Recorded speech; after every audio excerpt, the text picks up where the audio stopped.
इयत्ता 6वी मराठी पाठ 16 सफर मेट्रोची या पाठाचा स्वाध्याय आज आपण पाहूया। पहिला प्रश्न आहे, 3-4 वाक्यात उत्तरे लिहा। मेट्रो पायलट होण्यासाठी कोणकोणत्या टप्प्यांतून जावे लागते? उत्तर, मेट्रो पायलट होण्यासाठी अभियांत्रिकी पदवी आवश्यक आहे। त्यानंतर अवघड चाचणी परीक्षा उत्तीर्ण व्हावी लागते, ज्यात मानसिक व शारीरिक क्षमता तपासली जाते। त्यानंतर मुलाखतीतून निवड झाल्यावर 1 वर्षाचे प्रशिक्षण पूर्ण करावे लागते। पहिल्यांदा मेट्रो चालवताना रुपालीची मनस्थिती कशी झाली होती? उत्तर, रुपालीच्या मनात थोडी भीती होती, कारण ती एकटीच पहिली मेट्रो चालवणार होती। पण तिने आत्मविश्वासाने मनातील भीतीवर मात केली आणि न घाबरता मेट्रो चालवली। मेट्रोच्या उद्घाटनाचा दिवस रुपालीसाठी अविस्मरणीय का होता? उत्तर, या दिवशी रुपाली पहिली महिला सारथी ठरली। मुख्यमंत्री, उपमुख्यमंत्री, मंत्रिमंडळ आणि मीडियासह रुपालीचे कुटुंबही उपस्थित होते। या सर्व मान्यवरांना मेट्रोतून घेऊन जायचे असल्याने तो दिवस तिच्यासाठी अविस्मरणीय होता। प्रश्न दुसरा आहे, मेट्रोबाबत पुढील मुद्द्यांवर थोडक्यात माहिती लिहा। उत्तर, केबिन मेट्रो चालवणाऱ्या पायलटसाठी दोन्ही बाजूंना असते। यात मेट्रो चालवण्याची पूर्ण यंत्रणा बसवलेली असते। कॅमेरे प्रवाशांच्या सुरक्षिततेसाठी मेट्रोच्या डब्यांमध्ये व स्थानकांवर लावले जातात। मेट्रो प्रवास आनंददायी व सुखकारक असतो। बोगद्यातून जाताना जगाशी संपर्क तुटल्यासारखा भासतो।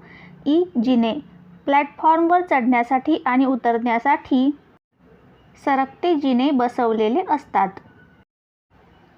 दरवाजे स्टेशनवर आल्यावर डब्यांचे दरवाजे आपोआप उघडतात आणि पायलटला ते बंद करावे लागतात। प्रवासी संख्या मेट्रोमध्ये एका वेळी साधारणपणे 1500 प्रवासी प्रवास करू शकतात। इंजिन मेट्रोच्या दोन्ही बाजूंना अत्याधुनिक तंत्रज्ञानाचे इंजिन असते, जे पायलटच्या केबिनमध्ये बसवलेले असते। तिकीट मेट्रो प्रवासासाठी टोकन किंवा प्रीपेड कार्ड वापरावे लागते। प्रश्न तिसरा आहे, खालील आकृती पूर्ण करा। मेट्रोची वैशिष्ट्ये या आकृतीमध्ये आपल्याला लिहायची आहेत।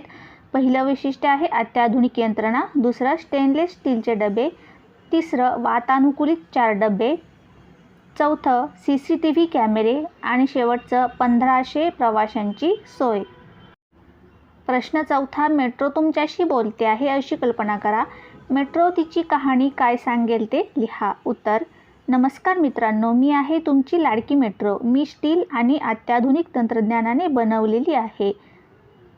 लाखो प्रवाशांना रोज वेळेवर त्यांच्या कामाच्या ठिकाणी पोहोचवणं हे माझं काम आहे।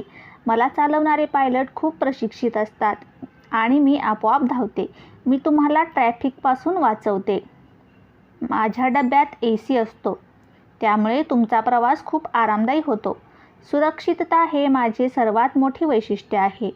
मला आवडतं जेव्हा मुलं माझ्या खिडकीतून बाहेरचे जग बघतात। मी फक्त एक वाहन नाही, तर मी तुमच्या स्वप्नांना गती देणारी मैत्रीण आहे। 5वा प्रश्न आहे, तुम्हाला मोठे झाल्यावर कोणते वाहन चालवायला आवडेल का ते सांगा। उत्तर, मला मोठे झाल्यावर विमान चालवायला आवडेल, कारण मला खूप उंच आकाशातून प्रवास करण्याची आणि ढगांच्या वरून जग बघण्याची खूप इच्छा आहे। विमान चालवणं खूप आव्हानात्मक आणि वेगवान काम आहे। त्यासाठी खूप कौशल्य आणि बुद्धी लागते। मला ते शिकून एक कुशल पायलट बनायचे आहे। 6वा प्रश्न आहे, तुमच्या परिसरातील रिक्षाचालक, ST चालक यांच्याशी संवाद साधण्यासाठी 10 प्रश्न तयार करा। उत्तर, रिक्षाचालकांसाठी प्रश्न आहेत, तुम्ही एका दिवसात किती फेऱ्या करता? तुमची रिक्षा रोज स्वच्छ ठेवता का? रिक्षा चालवताना खूप ऊन किंवा पाऊस असेल तर त्रास होतो का? तुम्ही प्रवाशांशी कसे बोलता? रिक्षा चालवून तुम्ही आनंदी आहात का? ST चालकांसाठी प्रश्न, तुम्ही एका वेळेस किती लांबचा प्रवास करता? तुम्हाला डोंगर दऱ्यांमधून बस चालवायला आवडते का? बसमध्ये गर्दी झाली तर तुम्हाला कसे वाटते? प्रवासात गाडी अचानक खराब झाली तर तुम्ही काय करता? तुम्ही तुमच्या कामावर वेळेवर कसे पोहोचता? पुढे आपल्याला एक तक्ता दिला आहे। पुढील वाक्ये वाचा व त्यातील कर्ता, कर्म आणि क्रियापदे ओळखून तक्त्यात लिहा। वाक्य आहे तेजवंत फुटबॉल खेळतो. त्यातला कर्ता तेजवंत, कर्म फुटबॉल आणि खेळतो हे क्रियापद. शिक्षक कविता गातात. कर्ता शिक्षक, कर्म कविता आणि क्रियापद गातात.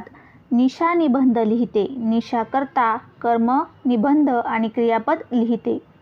जोसेफ रस्त्यात पडला. यातला कर्ता जोसेफ, या वाक्यात कर्म नाही आणि क्रियापद आहे पडला. दादा घरी आला. कर्ता आहे दादा, कर्म या वाक्यात नाही, क्रियापद आहे आला. सुरेश उद्या पुण्याला जाईल. या वाक्यात कर्ता सुरेश, कर्म या वाक्यात नाही आणि क्रियापद आहे जाईल.